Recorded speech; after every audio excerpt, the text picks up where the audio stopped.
My Rottweiler Brutus was the most loyal and gentle dog I had ever owned. 110 pounds of pure calm. He had never shown aggression toward a single person in 4 years. Not once. My kids climbed on him, pulled his ears, used him as a pillow. He took all of it without complaint. Everyone who met him said the same thing. That dog would never hurt anyone. Which is exactly why I trusted him completely the night he cornered a man in my backyard. This was August of 2023. My wife Sandra and I lived in a house outside of Nashville, Tennessee, with our 2 kids. That Saturday night, Sandra had taken the kids to her mother's place for the weekend. I was home alone with Brutus. We watched television, went to bed around 10, completely normal evening. At 1 a.m., Brutus woke me up. He was standing at the bedroom door facing the hallway, growling low and continuous, in a way I had never heard from him before. Not his alert bark, something deeper and more serious than that. I got up and followed him. He led me straight through the house to the back door and stood there growling at it with every muscle in his body rigid. I looked through the back door window into the yard. There was a man standing near the far fence.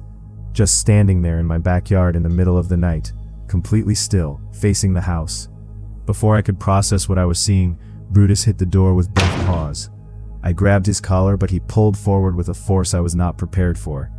The door handle turned under his weight, and the door swung open and Brutus was gone before I could stop him.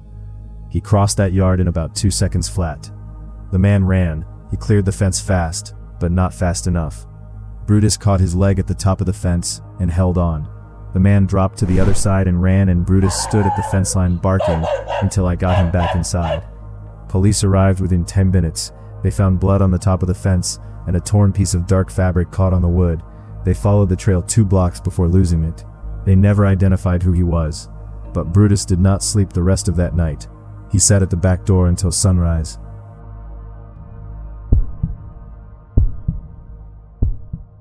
I know what you are thinking. A fish. Of all the animals to appear in a horror story, a fish. I understand. I thought the same thing when people asked me about it afterward. But I am standing here today because of what my fish did on the night of February 11th, 2023, and I will never dismiss any animal again, no matter how small. I kept a 75-gallon freshwater tank in my bedroom in my apartment in Denver, Colorado. 6 fish total. A mix of cichlids I had been keeping for 3 years. I knew their behavior inside and out. They had a consistent routine just like any animal. Active during the day, calm and slow-moving at night when the lights dimmed on their automatic timer. That Friday night I went to bed around 11. I was exhausted from a long work week and fell asleep within minutes. I woke up to the sound of the tank. Not a crack or a leak. The fish, they were moving differently, all 6 of them, thrashing and darting in fast, erratic patterns that I had never seen from them before. Cichlids are territorial and deliberate in their movement. They do not thrash. The sound of them hitting the glass repeatedly is what pulled me out of a dead sleep. I sat up confused and looked at the tank. All 6 fish were in a total panic, moving in frantic circles, crashing into the glass, into each other, into the decorations. I got up to check the tank temperature, thinking the heater had malfunctioned. When I stepped into the hallway, I smelled it immediately. Gas, strong and unmistakable, flooding the entire hallway from the direction of the kitchen. I grabbed my phone and my keys and got out of the apartment in under a minute. The gas company found a failed connection behind my stove that had been leaking directly into the apartment for an unknown period of time. The technician told me the levels in the hallway were high enough that a single spark from any appliance could have leveled that entire floor. My bedroom was the furthest point from the kitchen. The fish felt it before I had any chance of smelling it myself. 6 fish I almost did not buy because a tank seemed like too much maintenance.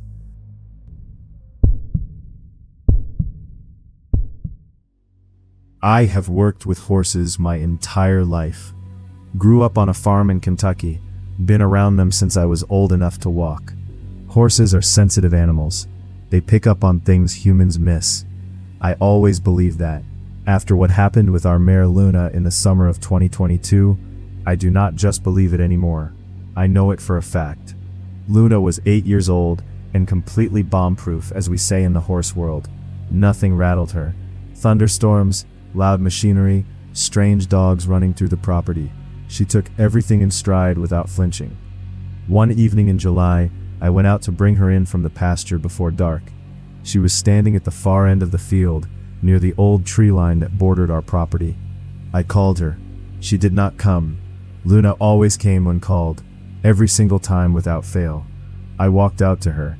She was standing completely rigid, facing the tree line, every muscle locked, her nostrils flaring wide, taking in whatever was coming from those trees.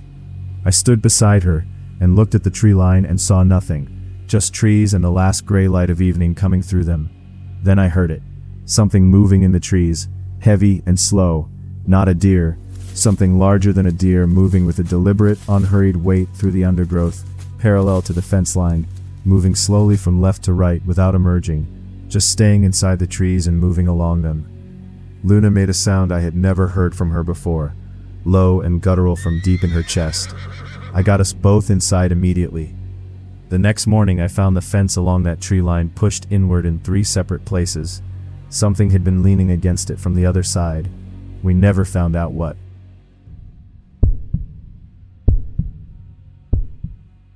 My cat Winston had never hissed at me once in 7 years. Not when I accidentally stepped on his tail. Not when I took him to the vet. Not once. He was the most gentle and even-tempered animal I had ever owned. This was January of 2024. I lived alone in a house in Tucson, Arizona. Winston and I had our routine down to a science. He ate at 6, sat with me while I watched television, and was asleep on the couch by 10 every night. That Tuesday he did none of those things. He spent the entire evening following me from room to room, staying pressed against my legs. Every time I sat down, he jumped into my lap and faced outward toward whatever room we were in. Not relaxed, alert, scanning, like he was watching something I could not see moving through the house around us. At 9 that night, he jumped off my lap and walked slowly to the hallway entrance and stopped. His tail went straight down, his back arched.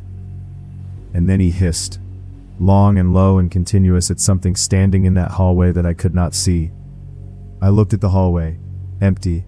I called his name, he did not look at me. He kept hissing at nothing for 40 minutes until I picked him up and locked us both in the bedroom.